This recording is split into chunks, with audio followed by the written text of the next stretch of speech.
भजन संहिता अध्याय 33। भजन संहिता अध्याय 33। हे धर्मियों, यहोवा के कारण जय जयकार करो, क्योंकि धर्मी लोगों को स्तुति करनी सो होती है। बिना बजा बजाकर यहोवा का धन्यवाद करो। 10 तार वाली सारंगी बजा बजाकर उसका भजन गाओ, उसके लिए नया गीत गाओ। जय जयकार के साथ भली भांति बजाओ, क्योंकि यहोवा का वचन सीधा है, उसका सब काम सच्चाई से होता है। वह धर्म और न्याय से प्रीति रखता है। यहोवा के करुणा से पृथ्वी भरपूर है। आकाश मंडल यहोवा के वचन से और उसके सारे गण उसके मुंह की श्वास से बने। वह समुद्र का जल ढेर की नाई इकट्ठा करता, वह गहरे सागर को अपने भंडार में रखता है। सारी पृथ्वी के लोग यहोवा से डरे, जगत के सब निवासी उसका भय माने, क्योंकि जब उसने कहा तब हो गया, जब उसने आज्ञा दी तब वास्तव में वैसा ही हो गया। यहोवा अन्य जातियों की युक्तियों को व्यर्थ कर देता है, वह देश देश के लोगों की कल्पनाओं को निष्फल करता है। यहोवा की युक्ति सर्वदा स्थिर रहेगी, उसके मन की कल्पनाएं पीढ़ी से पीढ़ी तक बनी रहेगी। क्या ही धन्य है वह जाति जिसका परमेश्वर यहोवा है, और वह समाज जिसे उसने अपना निज भाग होने के लिए चुन लिया हो। यहोवा स्वर्ग से दृष्टि करता है, वह सब मनुष्यों को निहारता है। अपने निवास के स्थान से वह पृथ्वी के सब रहने वालों को देखता है।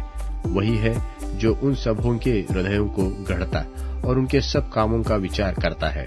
कोई ऐसा राजा नहीं जो सेना की बहुतायत के कारण बच सके। वीर अपनी बड़ी शक्ति के कारण छूट नहीं जाता। बच निकलने के लिए घोड़ा व्यर्थ है, वह अपने बड़े बल के द्वारा किसी को नहीं बचा सकते।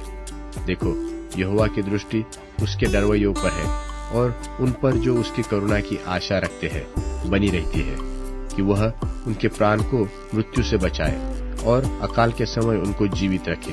हम यहोवा का आसरा देखते आए हैं, वह हमारा सहायक और हमारी ढाल ठहरा है। हमारा हृदय उसके कारण आनंदित होगा, क्योंकि हमने उसके पवित्र नाम का भरोसा रखा है।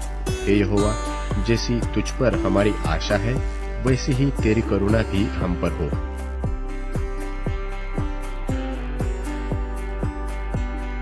भजन संहिता अध्याय 34। भजन संहिता अध्याय 34। मैं हर समय यहोवा को धन्य कहा करूंगा, उसकी स्तुति निरंतर मेरे मुख से होती रहेगी। मैं यहोवा पर घमंड करूंगा, नम्र लोग यह सुनकर आनंदित होंगे। मेरे साथ यहोवा की बड़ाई करो और आओ, हम मिलकर उसके नाम की स्तुति करें। मैं यहोवा के पास गया, तब उसने मेरी सुन ली और मुझे पूरी रीति से निर्भय किया। जिन्होंने उसकी ओर दृष्टि की, उन्होंने ज्योति पाई, और उनका मुंह कभी काला न होने पाया। इस दीनजन ने पुकारा, तब यहोवा ने सुन लिया और उसको उसके सब कष्टों से छुड़ा लिया। यहोवा के डरवैयों के चारों ओर उसका दूत छावनी किए हुए उनको बचाता है। परख कर देखो कि यहोवा कैसा भला है। क्या ही धन्य है वह मनुष्य जो उसकी शरण लेता है। हे यहोवा के पवित्र लोगों, उसका भय मानो, क्योंकि उसके डरवैयों को किसी बात की घटी नहीं होती। जवान सिंहों को तो घटी होती है और वे भूखे भी रह जाते हैं, परंतु यहोवा के खोजियों को किसी भली वस्तु की घटी न होवेगी। हे लड़कों, आओ मेरी सुनो, मैं तुमको यहोवा का भय मानना सिखाऊंगा। वह कौन मनुष्य है जो जीवन की इच्छा रखता है और दीर्घायु चाहता है, ताकि भलाई देखे। अपनी जीभ को बुराई से रोक रख और अपने मुंह की चौकसी कर, कि उससे छल की बात न निकले। बुराई को छोड़ और भलाई कर, मेल को ढूंढ और उसी का पीछा कर। यहोवा की आंखें धर्मियों पर लगी रहती है, और उसके कान भी उनकी दोहाई की ओर लगे रहते हैं। यहोवा बुराई करने वालों के विमुख रहता है, ताकि उनका स्मरण पृथ्वी पर से मिटा डाले। धर्मी दोहाई देते हैं और यहोवा सुनता है और उनको सब विपत्तियों से छुड़ाता है। यहोवा टूटे मन वालों के समीप रहता है और पीसे हुओं का उद्धार करता है। धर्मी पर बहुत सी विपत्तियां पड़ती तो है, परंतु यहोवा उसको उन सब से मुक्त करता है। वह उसकी हड्डी हड्डी की रक्षा करता है और उनमें से एक भी टूटने नहीं पाती। दुष्ट अपनी बुराई के द्वारा मारा जाएगा और धर्मी के बैरी दोषी ठहरेंगे। यहोवा अपने दासों का प्राण मोल लेकर बचा लेता है, और जितने उसके शरणागत है उनमें से कोई भी दोषी न ठहरेगा।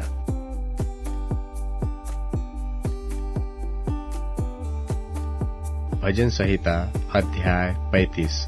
भजन संहिता अध्याय 35। हे यहोवा, जो मेरे साथ मुकद्दमा लड़ते हैं उनके साथ तू भी मुकद्दमा लड़। जो मुझसे युद्ध करते हैं उनसे तू युद्ध कर।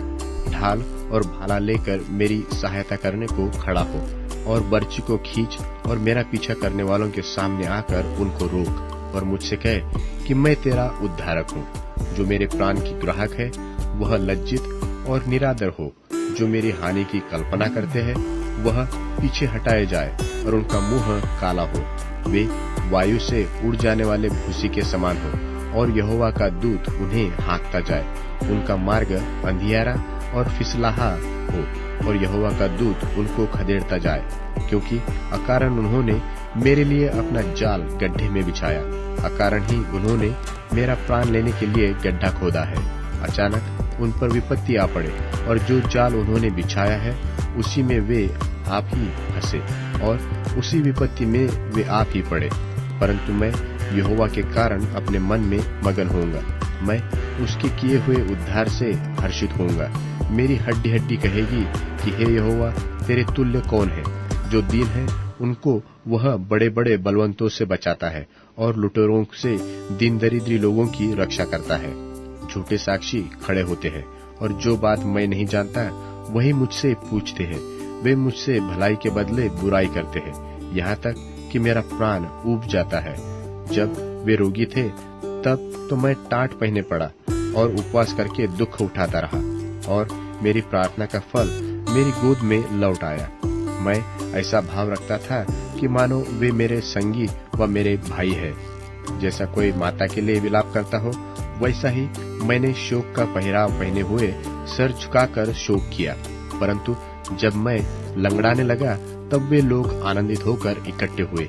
नीच लोग और जिन्हें मैं जानता भी न था वे मेरे विरुद्ध इकट्ठे हुए। वे मुझे लगातार फाड़ते रहे, उन पाखंडी भांडों की नाई जो पेट के लिए उपहास करते हैं। वे भी मुझ पर दांत पीसते हैं। हे प्रभु, तू कब तक देखता रहेगा? इस विपत्ति से जिसमें उन्होंने मुझे डाला है मुझको छुड़ा। जवान सिंहों से मेरे प्राण को बचा ले।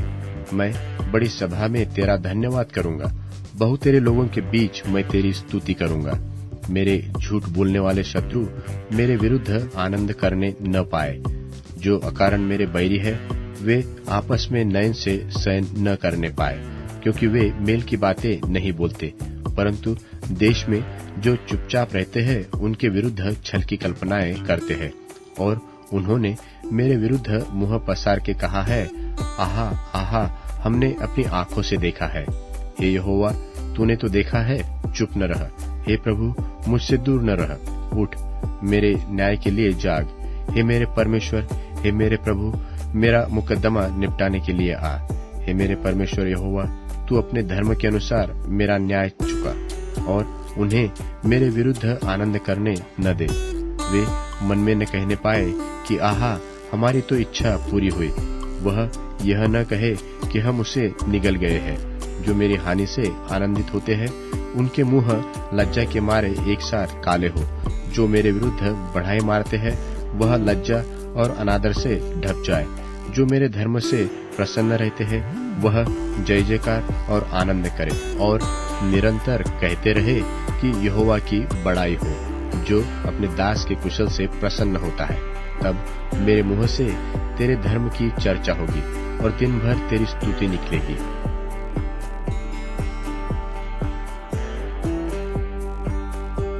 इफिसियों के नाम पौलुस प्रेरित की पत्री 3 अध्याय। इसी कारण मैं पौलुस, जो तुम अन्य जातियों के लिए मसीह यीशु का बंधुआ हूँ, यदि तुमने परमेश्वर के उस अनुग्रह के प्रबंध का समाचार सुना हो जो तुम्हारे लिए मुझे दिया गया, अर्थात यह है कि वह भेद मुझ पर प्रकाश के द्वारा प्रकट हुआ, जैसा मैं पहले संक्षेप में लिख चुका हूँ, जिससे तुम पढ़कर जान सकते हो कि मैं मसीह का वह भेद कहाँ तक समझता हूँ, जो और समयों में मनुष्यों की संतानों को ऐसा नहीं बताया गया था, जैसा कि आत्मा के द्वारा अब उसके पवित्र प्रेरितों और भविष्यवक्ताओं पर प्रकट किया गया है, अर्थात यह कि मसीह यीशु में सुसमाचार के द्वारा अन्य जातीय लोग मिरास में साझी और एक ही देह के और प्रतिज्ञा के भागी हैं। और मैं परमेश्वर के अनुग्रह के उस दान के अनुसार जो उसकी सामर्थ के प्रभाव के अनुसार मुझे दिया गया, उस सुसमाचार का सेवक बना। मुझ पर जो सब पवित्र लोगों में से छोटे से भी छोटा हूँ, यह अनुग्रह हुआ कि मैं अन्य जातियों को मसीह के अगम्य धन का सुसमाचार सुनाऊं और सब पर यह बात प्रकाशित करूं कि उस भेद का प्रबंध क्या है जो सबके सृजनहार परमेश्वर में आदि से गुप्त था, ताकि अब कलीसिया के द्वारा परमेश्वर का नाना प्रकार का ज्ञान उन प्रधानों और अधिकारियों पर जो स्वर्गीय स्थानों में हैं प्रकट किया जाए, उस सनातन मनसा के अनुसार जो उसने हमारे प्रभु मसीह यीशु में की थी, जिसमें हमको उस पर विश्वास रखने से हियाव और भरोसे से निकट आने का अधिकार है।